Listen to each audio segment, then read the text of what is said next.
What makes you want to say, I quit? Is it one more page of fractions making numbers soup in your brain?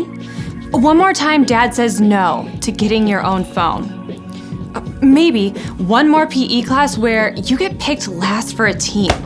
One more time your sister starts the fight and Mom blames you. One more broken promise. One more dropped lunch tray.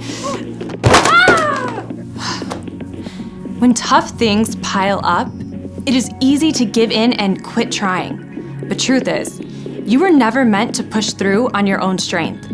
God knows every single hard thing you're walking through. God knows every moment that feels like just too much. And God offers to carry those heavy burdens with you. When you take one step and another, you find that God can plant seeds of hope inside. Call it nerve, backbone, spirit, pluck, tenacity, grit. Each time you give it another try, when you sit down to study again, or head back out to the practice field, or choose a good attitude instead of slamming the door, you build the muscles to push through. You rest in knowing that God holds the end of your story. God will give you the power to keep going. As you refuse to give up when life gets hard, others can see God at work in you. That's why grit is an amazing way to worship God with your life, because worship is about more than just singing loud. It's all about living loud.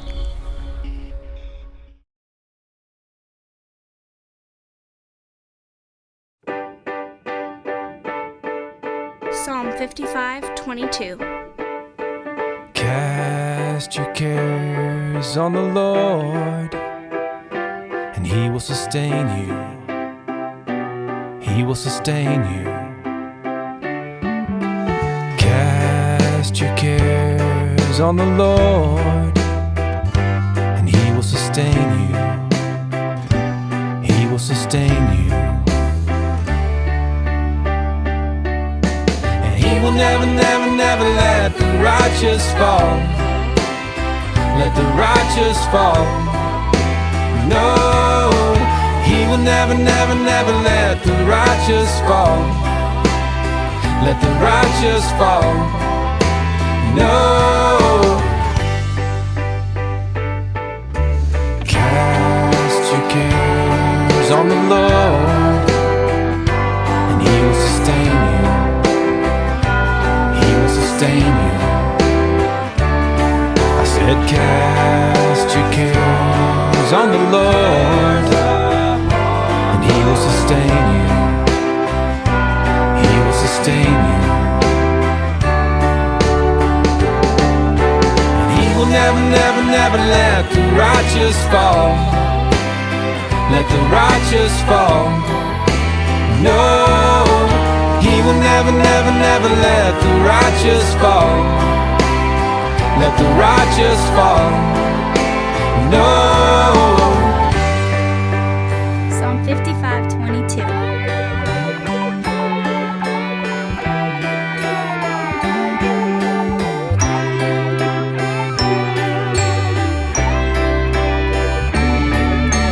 Cast your cares on the Lord, and He will sustain you. He will sustain you.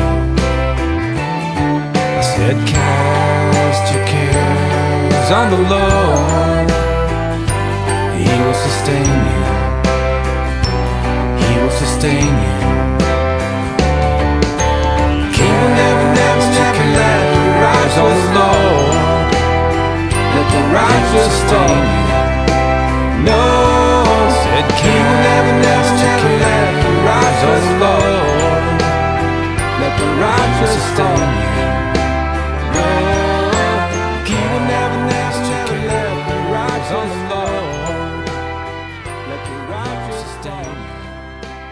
No, said He will never, never, never let the righteous on the Lord.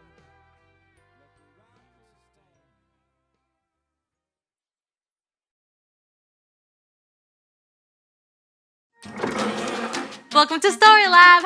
This week we're talking about grit, while we take a look at the story of someone whose life went from bad to good, fast enough to make your head spin. Oh, and there's this. Here goes.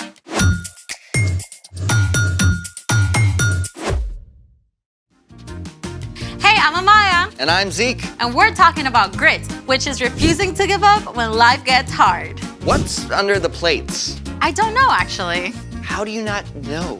Well, today's story includes a mysterious dream with food. So, mystery food challenge. This is great. Those plates could be filled with all sorts of awesome, weird flavored gummies.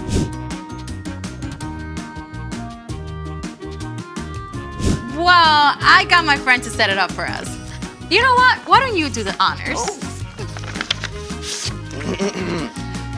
Mystery vegetable challenge. The Mystery Vegetable Challenge. Oh, I have a bad feeling about this, all the way from my taste buds down to my stomach. Oh, come on. Vegetables can be tasty. Only with ranch dressing. Oh, do we get ranch? I don't know. Let me see. Okay, it says here that we each pick a dish, then we see who can finish eating whatever vegetable they get. I don't know. Come on, you can totally do this. Grit, remember? Can I cook mine with bacon? Just pick. Fine. Here goes.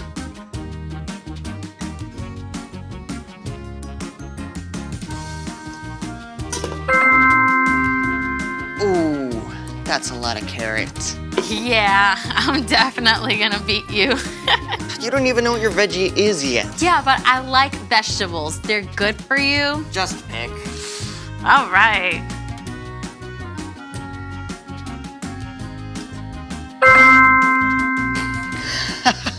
Yum. Yum. Oh, this is great. Let's go. You like vegetables, right? Yeah. On your marks. Get set. Go!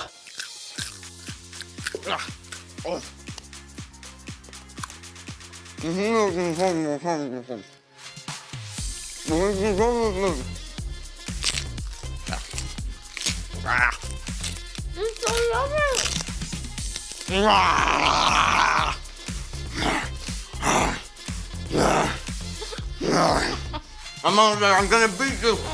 Oh, I won! I'm the carrot master.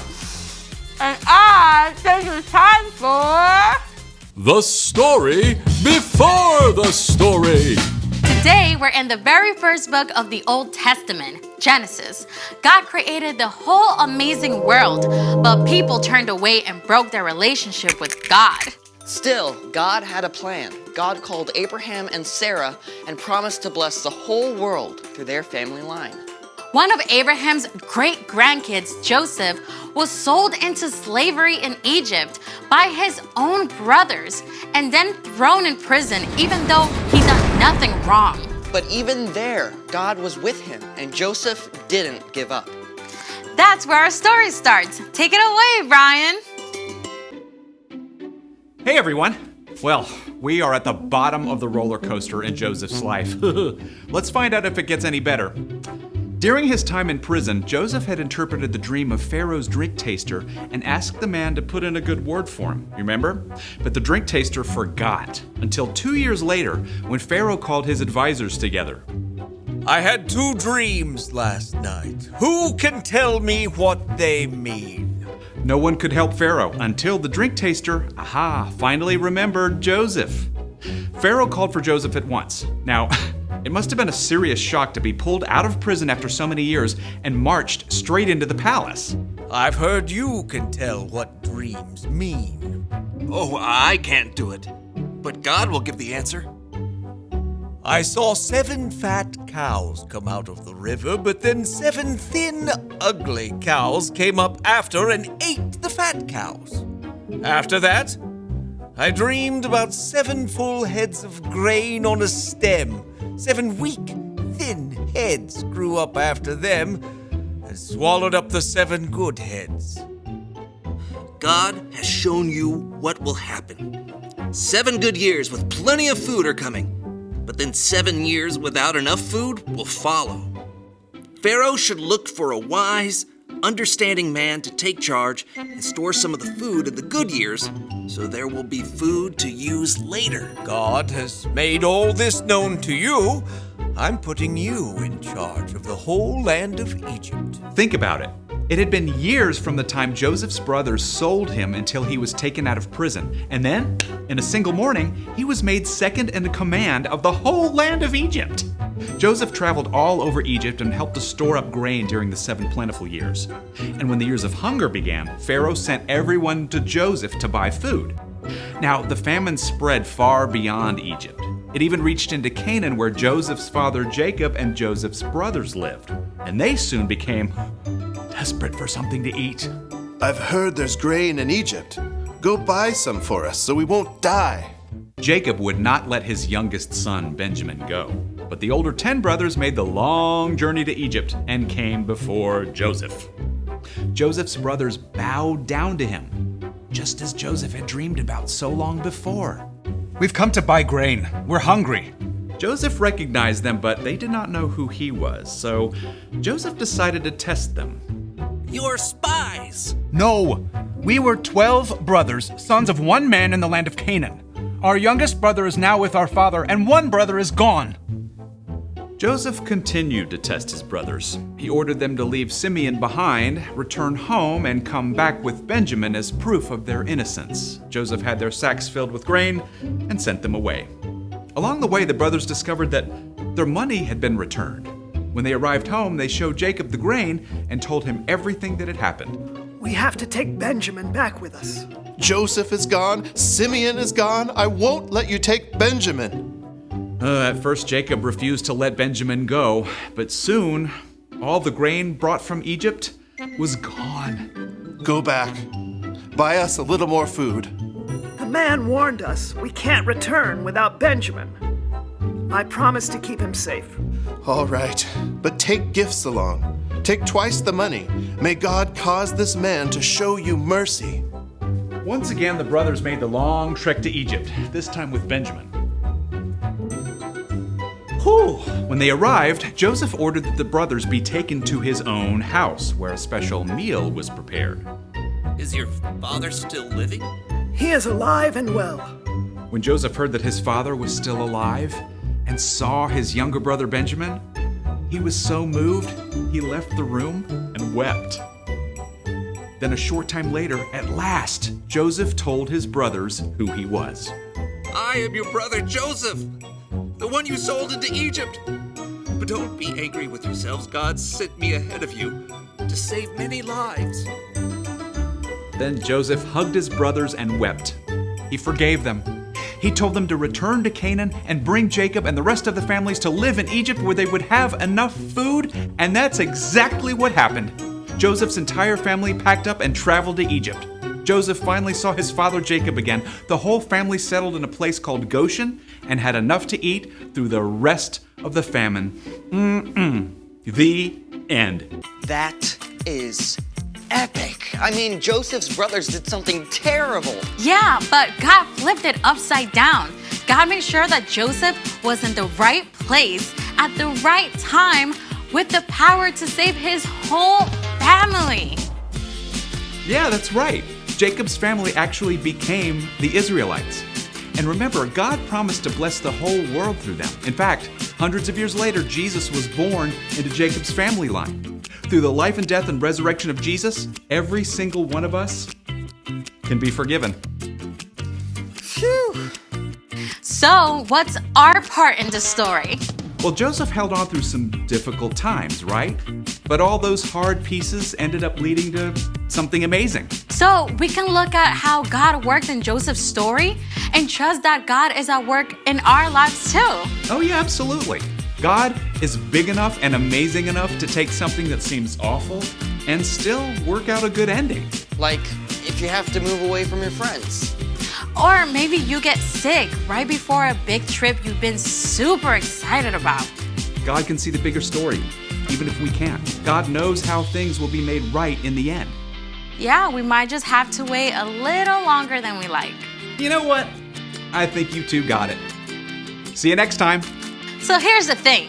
Hold on, because there's a bigger story, and that can give you grit. You really don't have to finish that. Oh, you bet I am, because the bigger story for this broccoli is sauteed with some bacon. Well, we can't finish without finding out what's in the last dish. Oh, go for it.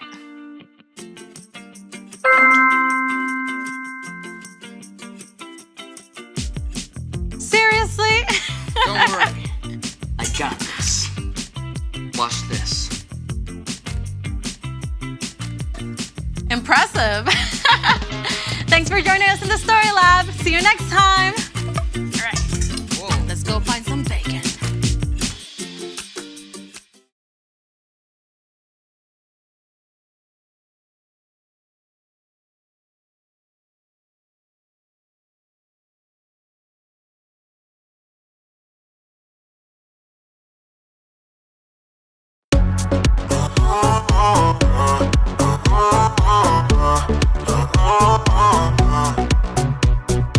Everything keeps telling me to quit and not go where I'm going. But I'm never ever gonna stop, and there's no sign of slowing. Ooh, now moving backward. Ooh, I'm moving forward. 'Cause you give me the power to never give up.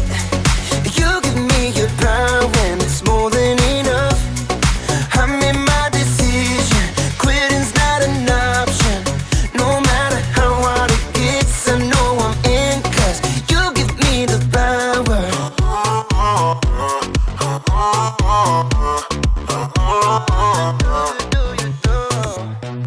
I'm committed to your plan, so I'll follow all of my days.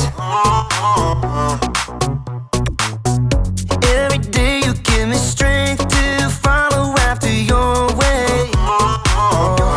'Cause you give me the power to never give up. You give me your power when it's more than enough. I made my decision, quitting's not an option. No matter how hard it gets, I know I'm in, 'cause you give me the power. Yeah, you give me the power. Ooh, now moving backward. Ooh, I'm moving forward. 'Cause you give me the power.